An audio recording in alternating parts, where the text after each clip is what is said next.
If you've ever wondered what goes into making a song that you listen to on your iPod, that's good. And if it's not, that's, well, too bad, because that's what I'm going to inform you about today. I'm going to inform you on what goes into recording a song so that you can listen to it every day.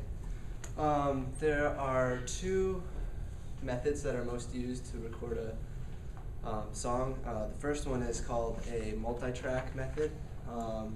This is when each instrument is recorded separately at different times, and they're put on different tracks, and the tracks are all mixed together to make one sound, one song.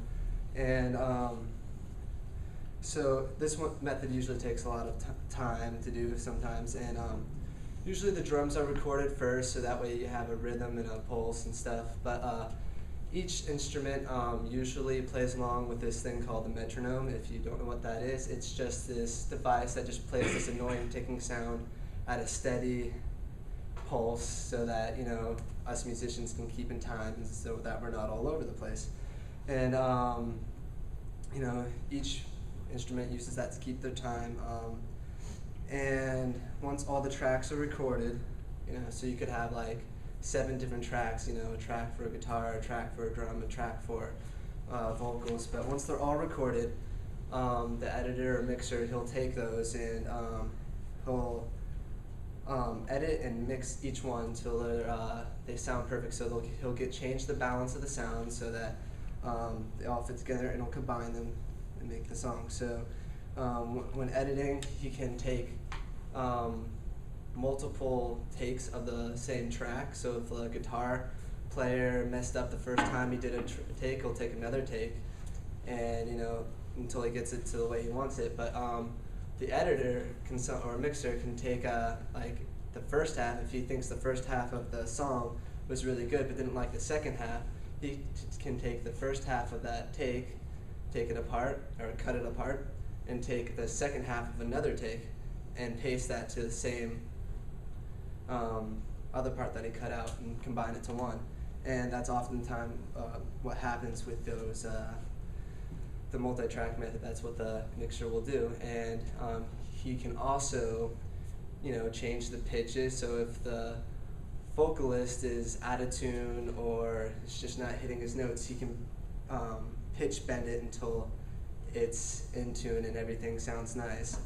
And also he will also change the EQ settings of each instrument so that the bass, the mids, and the trebles are all balanced perfectly, so that you don't have too much of a boomy sound because it's so bassy, or it's just too trebly and just like high-pitched and stuff. The second method is what I call the all-in-one method, or the live method. This is when the entire band plays together in the studio and just records it all, the entire song in one take on one track, and it's just done with that. And they'll take multiple takes until they get it perfect. This method isn't used as much anymore because, well, it's used, but it's used for more demos and live albums, because this does not leave a lot of room for editing, and it does not, you have to make sure that you have your music down completely and you're playing it perfect, or else there's going to be a lot of issues with the track. And but they used to use this a lot in older days because they didn't have multi-track recording devices. So they would set up in a room with one mic, and let's say you have a clarinet, a trumpet, a guitar, and drums, for example. They would have to set it up so that the mic's right here. The clarinet would be about right here from the mic, and maybe the guitarist would be about here, and then the drummer would be a little bit further away, and then if the trumpet player is really loud, he'll be behind the drums even, so that they would get a perfect balance, because they're all playing at one time on using one mic. And so they would have to do that to get balances and stuff, because the mixer can't go in there and edit that for them. So that's what they would do. Lastly, both of these methods need the right equipment to be able to do this. If you don't have the right equipment, it's not going to sound good and it just won't work. So usually mics are used for all the recording everything. But nowadays you can also plug directly into the sound system, so you don't need to get all those mics and wiring and all that stuff. But you know, people still prefer to use mics to record everything too.